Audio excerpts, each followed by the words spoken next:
Well, hello everyone. Just thought I would give you a really quick view of where I am today. And we have a very unusual story for you guys today. Welcome to the channel. My name is Leo, and this is the Hillbilly Files, for those of you who do not know. We tell stories about hillbillies. We tell stories about you and your family and the things that you guys did. Today we have a very unusual story for you guys today, and we're going to have to take us a little ride on the Wayback Train here for a minute.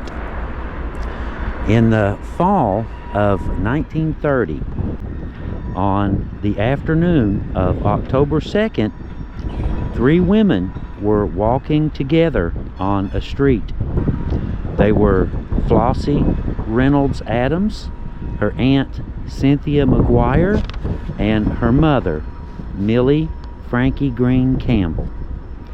As they walked, a man named William Adams was seen following them. According to the article, Adams had recently been estranged from his wife Flossie. When he caught up to the women on the street, he got out of his car and tried to talk to his wife. When she refused, Adams simply pulled out a gun and opened fire.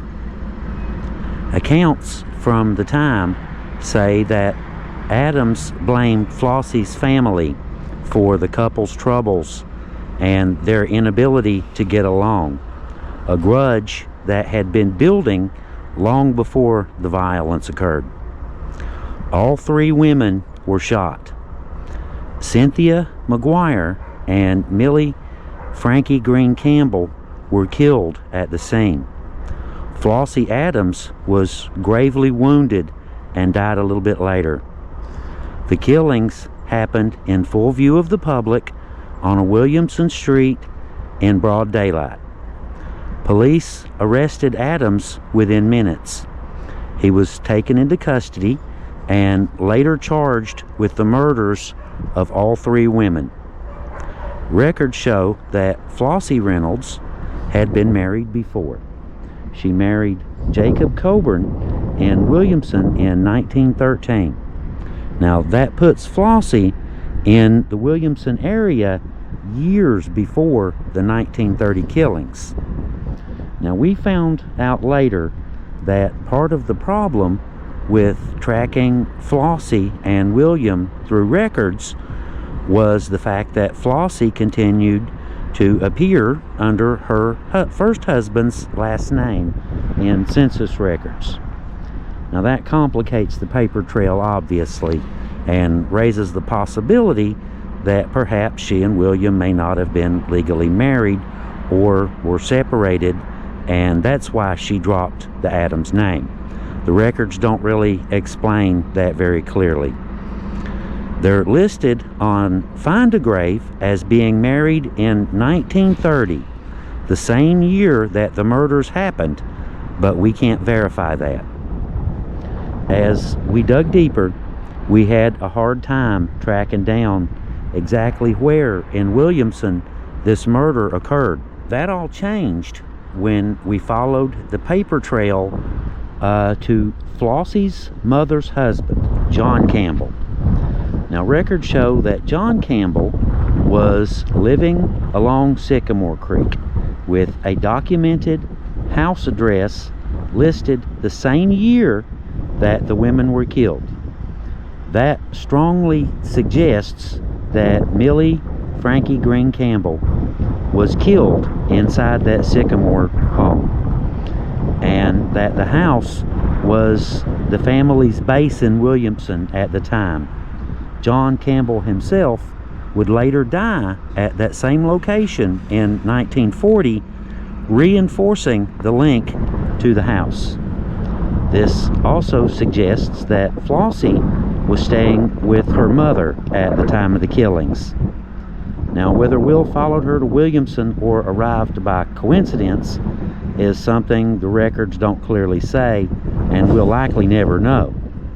What is clear is that jealousy and anger drove the violence, destroying an entire family's lives and ultimately his own as well.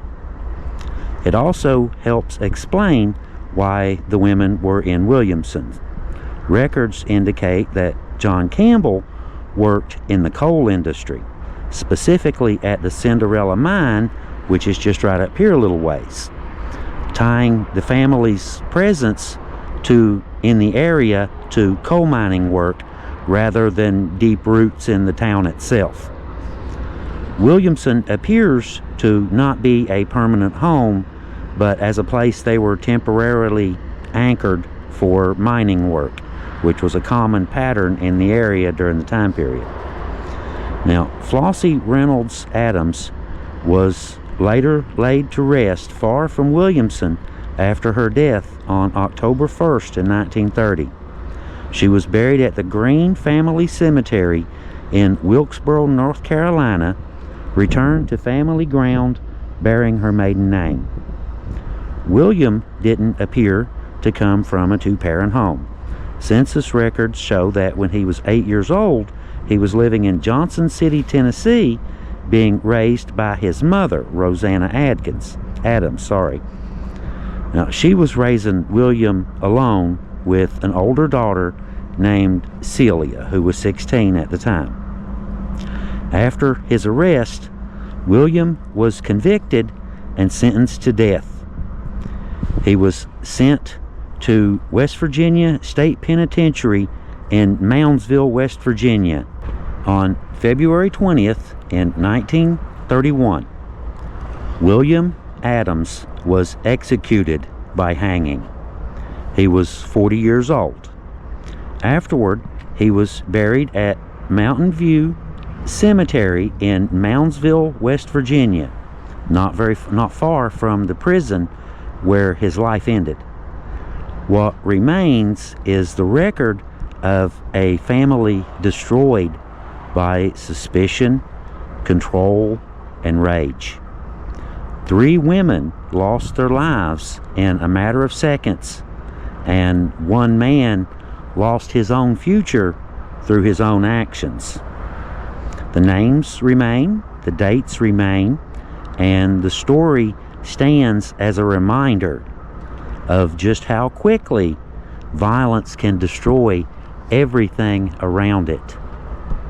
Now, you're probably wondering why I'm here on this little street here. You see, back in the day, this little street here had more houses on it. It was a totally different place. It was called Sycamore Creek instead of Sycamore Street. It's called Sycamore Street now. That's been changed. Why am I here, though? Why did we come out to this particular spot today? Well, that's simple. Because the murders took place right here. This is the spot. Now, it took some research and a whole lot of looking into different types of records and things like that. You know how it is. But we did manage to find the spot. You can see an old retaining wall here. You can see where a parking spot was right there. Presumably a small garage or something right there.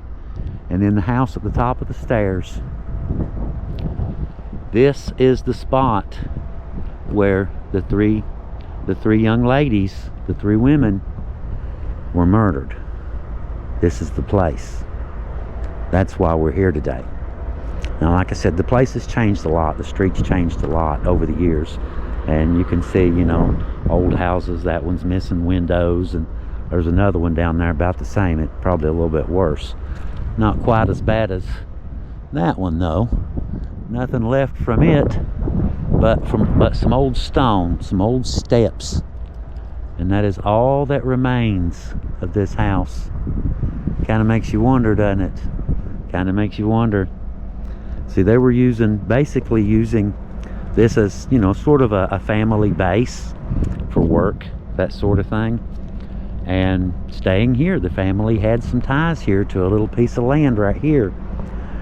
And apparently, Sycamore here is the street that they were walking on. And this is the street where William followed them. This is where he stopped Flossie and wanted to talk to her. She said no. She didn't want to talk. She wanted to move on, you know, break up, move on.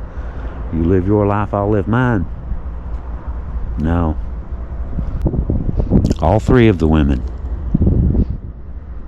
Cold-blooded little individual, isn't he? I know they say it takes all kinds to make a world, but sometimes it seems like you'd be better off without a few of them. But anyway, we just wanted to come out here today and tell you guys this story. It's been more or less lost to history, like most of the other stories that we tell you guys. There's a newspaper article or something that sort of gets our attention, and then we start the research phase to try and find out exactly what happened, who did what, where, when, why. And right here is the where. Right in front of your camera. A murder spot. Doesn't look like it, does it? But it is. It's a murder location. Right there.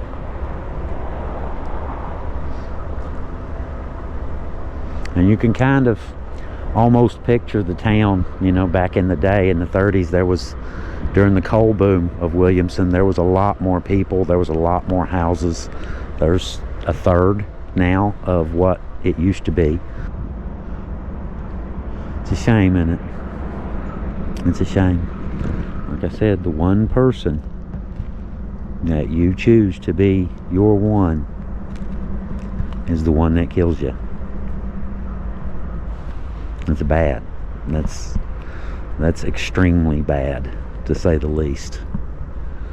The one person you would think who would always have your back, who'd always be there for you through thick and thin, no matter what. Didn't work out that way. Well, anyway, guys, I very much appreciate y'all coming along with us today and hearing our little story and bringing back some names from many, many, many years ago that haven't been spoken, and, you know, just kind of bring their story back to life for just a few minutes. You know, you can't bring Flossie back. You can't do anything else. You can't bring them back. You can't change anything that happened. But you can tell the story, and it can be a reminder of how bad things can go and what the consequences of violent actions can be. Anyway, guys, Leo out, I suppose, and we will see you guys next time on the next episode. Leo out.